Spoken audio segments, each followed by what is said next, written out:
là c'est Bombay, ça c'est Chennai. C'est beau l'Inde, hein. Ah, l'Himalayan elle nous vend du rêve. Hein. Mais on n'est pas sur le toit du monde, on est sur le toit de Marseille, Notre-Dame de la Garde. Je vous emmène faire un tour dans la région? Allez.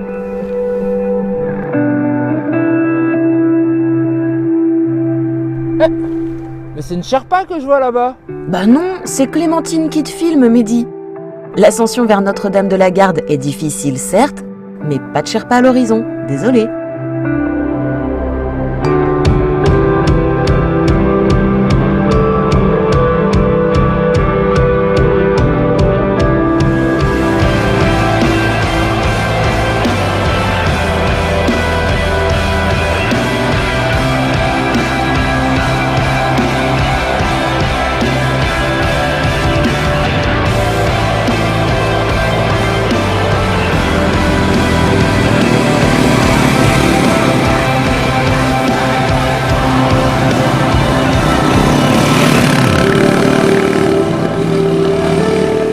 Cette tant attendue Himalayan Euro 4 semble bel et bien taillée pour la grimpette.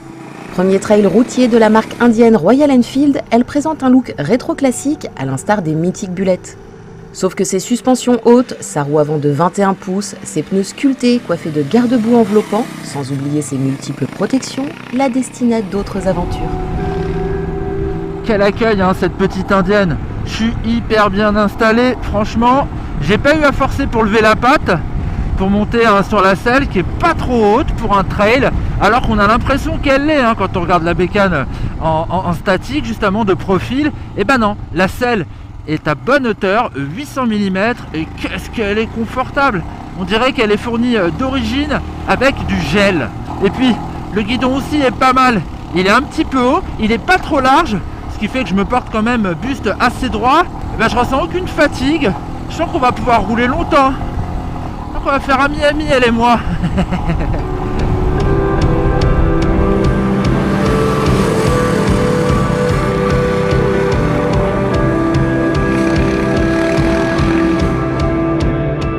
Inédit chez Royal, ce compteur aux diverses aiguilles pour la vitesse, le contour et le niveau d'essence est bien réalisé. Son pavé LCD informe également quant au rapport engagé et la température extérieure. Mais plutôt que de disposer d'un indicateur de vitesse moyenne, nous aurions préféré trouver une consommation moyenne. Nouveauté sympathique, la petite boussole aide à ne pas perdre le nord. Mais il y a encore plus réjouissant, il s'agit du monocylindre de 411 cm3 de l'Himalayan.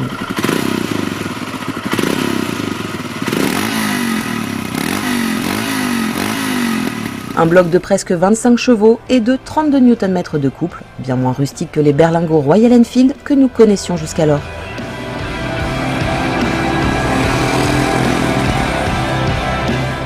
Ce nouveau moteur Royal, il est bien né, on ne pourra pas dire le contraire. Alors, par rapport à ceux qu'on connaissait sur les classiques et boulettes, il est beaucoup moins vibrant. Il vibre encore, on le sent, c'est un petit peu la marque de fabrique et puis c'est un monocylindre, mais nullement désagréable.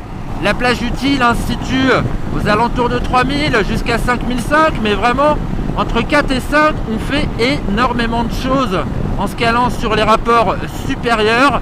Là, on ressent la poussée du couple sans ressentir les vibrations, avec une petite sonorité pas désagréable. La transmission est plutôt bien faite. Alors j'ai trouvé un ou deux faux points morts entre 4 et 5. Je pense que c'est dû à la jeunesse de ma machine. Sinon pour le reste, justement, ça passe bien, ça verrouille bien. Le seul souci, je trouve, c'est que la commande est un petit peu dure, le levier est un petit peu dur à actionner.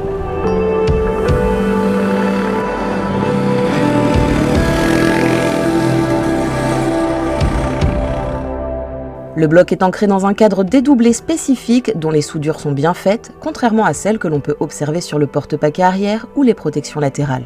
Cette ossature d'acier fait la jonction à l'avant avec une fourche télescopique à souffler et à l'arrière, un mono-amortisseur central installé sur biellette.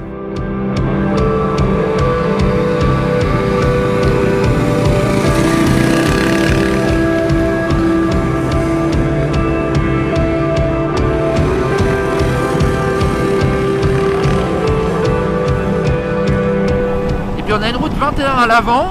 Bon, c'est sûr, c'est pas ultra vif sur les changements. Cela dit, avec le cadre qui est quand même très rigide, je trouve que cette bécane est vraiment rigoureuse et puis sympa. dans les changements de cap, c'est très progressif, mais une fois qu'on est sur sa trajectoire, elle inspire une confiance inébranlable. Je suis pas fan moi par contre de ce freinage, je trouve qu'il lui manque un petit peu de mordant sur l'avant. L'arrière lui est plutôt pas mal, mais bon, avec les Pirelli MT60, dès qu'on passe sur un revêtement un petit peu gras, tout de suite, alors là l'ABS déclenche.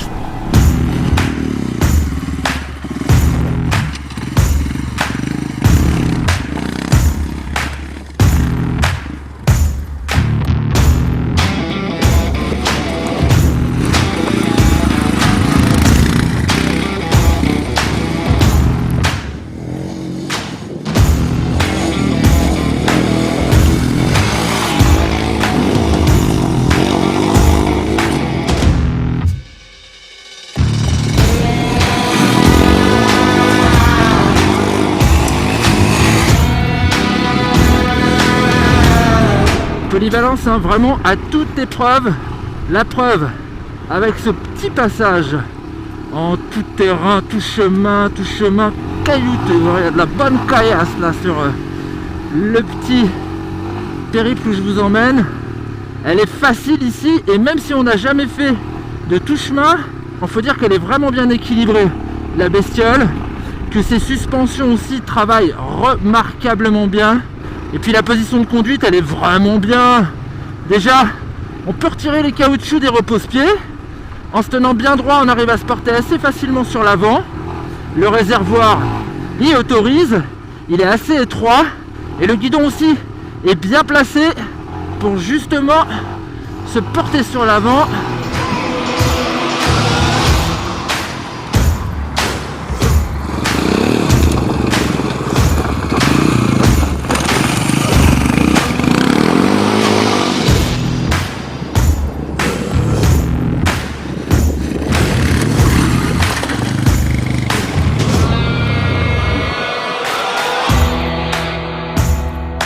Moi j'aime bien cette position un petit peu haute. Alors, on a de bons appuis sur les repose-pieds. C'est un beau petit virage. Wouhou. Ah, c'est vraiment fun. Alors, et ces pneus mixtes, la MT60, ils sont pas mal du tout également, hein. Et puis on a de la garde au sol. Vraiment, on peut y aller. Et puis en plus, il y a un bon sabot de protection. Par contre, on peut pas déconnecter l'ABS à moins de trouver le bon fusible. Ce couteau suisseau-indien est vraiment bien né, et en plus il est carrément bon marché. Mais comment ils font pour la vendre à ce prix là? Non mais tu permets, c'est moi qui annonce les bonnes nouvelles, Mehdi. L'Himalayan est proposé aujourd'hui à 4 495 €, prix de lancement jusqu'au 31 mars, date à partir de laquelle elle prendra 300 €.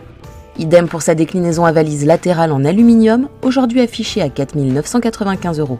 Au regard de la concurrence, de la Honda CRF 250L proche des 5 000 €, en passant par la Kawasaki Versys X300 ou la BMW G310 GS qui frôle les 6 000 €, l'aventurière en provenance de Chennai va en dépayser plus d'un.